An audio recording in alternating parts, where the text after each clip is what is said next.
दोस्तों, क्या आप इजीली नेशनल पार्क से रिलेटेड क्वेश्चन को सॉल्व कर पा रहे हैं? अगर आप नहीं कर पा रहे हैं तो यह वीडियो जरूर से पूरी देखना। अभी रिसेंटली मैं एक वेबिनार कंडक्ट कर रहा था जहां पर बच्चों ने मुझसे पूछा कि सर, नेशनल पार्क्स को हम कैसे कवर करें। इस तरह के जब क्वेश्चन आते हैं यूपीएससी में, हम उनके अंदर महारत कैसे हासिल करें। तो आज मैं आप सभी के लिए एक सोल्यूशन लेके आया हूं। लेकिन मैं आप सभी से यह चाहता हूं कि आप कमेंट बॉक्स में मुझे यह बताइए कि आप में से कौन कौन नेशनल पार्क से रिलेटेड क्वेश्चंस में प्रॉब्लम फेस कर रहे थे। अब देखिए, नेशनल पार्क के बारे में जब भी आप पढ़ते हैं तो आपको चार चीजों के बारे में जानना होता है कि ये जो नेशनल पार्क है कहां पर लोकेटेड है, इसके आसपास क्या मिलता है। उसके अलावा आपको पता होना चाहिए कि कौन सी रिवर यहां से पास कर रही है, यहां पर किस तरह की आपको वेजिटेशन मिलती है, और साथ के साथ कौन से एनिमल यहां पर ऐसे हैं जो फेमस हैं। तो अगर आपको इन चार चीजों के बारे में पता हो तो आप इजीली नेशनल पार्क से रिलेटेड क्वेश्चंस को सॉल्व कर सकते हैं। अब आगे बढ़ने से पहले मैं आपके साथ एक इंपॉर्टेंट इंफॉर्मेशन शेयर करना चाहता हूं। दोस्तों, जैसे ही यूपीएससी प्रीलिम नजदीक आता है तो हमें एक डर सताने लगता है कि क्या हम टाइमली अपनी रिवीजन को कंप्लीट कर भी पाएंगे। अब इस चीज के लिए एक सोल्यूशन लेके आए हैं हम, जहां पर आप हमारे तेजस प्रोग्राम में लगभग 250 घंटे में अपने सिलेबस को रिवाइज कर सकते हैं, जहां पर ना केवल आप एनसीईआरटी के टॉपिक बल्कि स्टैटिक और करंट अफेयर के टॉपिक को भी याद कर पाएंगे। अब यहां पे हमारा करंट अफेयर में फोकस है लगभग 500 दिनों पे। अब यहां पे आप इन चीजों को तुरंत ही रिवाइज करना चाहते हैं तो इसके लिए रेगुलर टॉपिक बेस आपको टेस्ट मिलेंगे। उसके अलावा 15 फुल लेंथ टेस्ट मिलेंगे जिससे आप अपनी तैयारी का आंकलन कर सकते हैं। इसके अलावा आपको प्रीलिम्स के लिए स्टडी मटेरियल मिलेगा और एक डेडिकेटेड मेंटरशिप मिलेगी जो आपके आने वाले प्रीलिम्स में आपकी मदद करेगी। इसके अलावा प्रीलिम्स की आपकी स्ट्रेटेजी डेवलप करने में हम आपकी मदद करेंगे। साथ के साथ कोशिश ये करेंगे कि एलिमिनेशन टेक्निक में आपको माहिर बना सके। अब अगर आप ये प्रोग्राम ज्वाइन करते हैं तो यहाँ पे आपको सीसेट के लेक्चर फ्री मिलेंगे।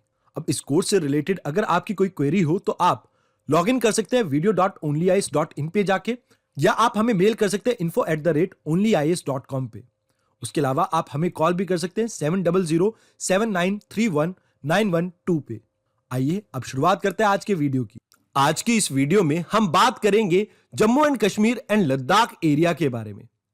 देखिए, यहां पर जितने भी आपके नेशनल पार्क मिलते हैं, इनके नाम बताने से पहले मैं आपको यह बताता हूं कि इसे याद कैसे करना है।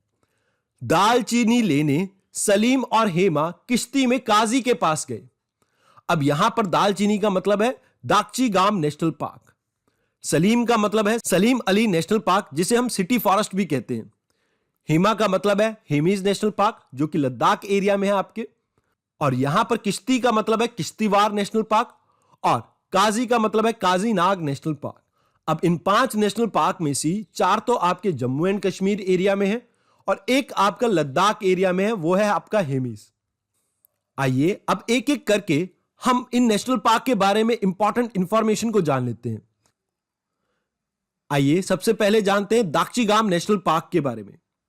देखिए, इसका नाम दागची गाम इसलिए पड़ा क्योंकि इसके आसपास आपको 10 गांव मिलते हैं जिनको जोड़कर यह नेशनल पार्क बना है, तो इस वजह से इसका नाम पड़ा दागची गाम नेशनल पार्क। अब आपको सभी को पता होगा पीर पंजाल रेंज के बारे में और ग्रेट हिमालयन रेंजेस के बारे में, तो इस एरिया में आपको यह मिल जाता है दागची गाम नेशनल पार्क। मतलब एक तरफ आपकी पीर पंजाल है और दूसरी तरफ आपकी ये जो ग्रेट हिमालय की रेंज जाती है वो है। उसके अलावा यहां पे आपको याद रखने की आपको ब्रॉड लीफ कॉनिफॉरस फॉरेस्ट मिलता है। कहने का मतलब यह है कि आपको त्रिकोण की शेप में जो पेड़ होते हैं उस तरह के पेड़ मिलते हैं यहां पर। इसके अलावा यहां पर आपको मिलते हैं musk deer, Himalayan serow, wild goat जिसको यहां पर कहा जाता है मरखोर। इसके अलावा दागवान रिवर यहां से फ्लो करती है जो ओरिजिनेट होती है आपकी मरसार लेक से, और यह आपकी दगवान रिवर डल लेक से कनेक्ट होती है। अब बात करते हैं अगले national park Salim Ali national park की। अब ये जो आपका सलीम अली नेशनल पार्क है यह आपका श्रीनगर के पास लोकेटेड है। इसके अलावा यहां पे आपको याद रखना है कि जो कश्मीर स्टैग है, जो आपका स्टेट एनिमल है जम्मू कश्मीर का, वो आपको इसी एरिया में मिलता है। इसके अलावा इसे हंगुल नाम से भी जाना जाता है, और यहां पर आपको मस्क डियर जैसी प्रजाति देखने को मिलती है और हिमालयन ब्लैक बियर भी मिलते हैं। उसके अलावा यहां पर आपको कॉनिफॉरस अल्पाइन टाइप ऑफ वेजिटेशन देखने को मिलती है। अगला इंपॉर्टेंट नेशनल पार्क है आपका किश्तवाड़ नेशनल पार्क, जहां से आपकी कैर, नाथ और काबीर रिवर पास करती है। अब ये जो आपकी सभी रिवर हैं, ये आपकी मरवार रिवर में मिलती है, जो फाइनली आपकी चिनाब रिवर से मिलती है। मतलब ये सभी आपकी ट्रिब्यूटरी किसकी है? चिनाब रिवर की। ये आपको याद रखना है। उसके अलावा यहां पर आपको हिमालयन स्नोकॉक और ब्राउन बियर भी मिलते हैं। इसके अलावा किश्तवाड़ नेशनल पार्क में भी आपको कॉनिफॉरस अल्पाइन टाइप ऑफ फॉरेस्ट देखने को मिलते हैं। आइए अब बात करते हैं काजीनाग नेशनल पार्क की, जहां पर हम कंजर्व कर रहे हैं मरखौर को, जो कि जंगली बकरी की एक प्रजाति है। उसके अलावा यहां पर आपको मिलते हैं हिमालयन मस्क डियर भी। देखिए, होता यह है कि इस एरिया में आपको मरखौर बहुत मिलते थे, लेकिन कारगिल वॉर के कारण इनके ऊपर बहुत नेगेटिव इंपैक्ट पड़ता है, तो उनको कंजर्व करने के लिए हम एस्टैब्लिश करते हैं काजीनाग नेशनल पार्क। अब इस नेशनल पार्क के साउथ से होकर निकलती है आपकी झेलम नदी, और यह बहुत क्लोज है आपके बारामूला डिस्ट्रिक्ट के, जो कि लाइन ऑफ एक्चुअल कंट्रोल के आसपास देखने को मिलता है हमें। अब जैसा कि मैं आप सभी को बता चुका हूं कि हिमिस लद्दाख में पड़ता है, और लद्दाख आपका रेन शैडो एरिया में पड़ता है। अब ये रेन शैडो एरिया क्या होता है? मान लीजिए ये आपका एक पहाड़ है, इस साइड से हवा आ रही है, तो इस साइड आपकी हवा जैसे जैसे ऊपर जाएगी ठंडी होगी, और इसके कारण बादल फॉर्म होंगे, और ये बादल बारिश करेंगे। इस वजह से आपको हिमालय के सदर्न स्लोप पे बारिश देखने को मिलती है। वेयर एज अगर नदर्न स्लोप की बात करें तो इस एरिया में आपको रेन शैडो एरिया मिलता है। तो कुछ ऐसे ही एरिया में आपका लद्दाख भी लोकेटेड है। अब क्योंकि यहां पर बारिश नहीं होती, तो इस वजह से आपको ड्राई सब अल्पाइन फॉरेस्ट देखने को मिलते हैं इस एरिया में। उसके अलावा यह एरिया आपका फेमस है स्नो लियोपार्ड्स के लिए भी।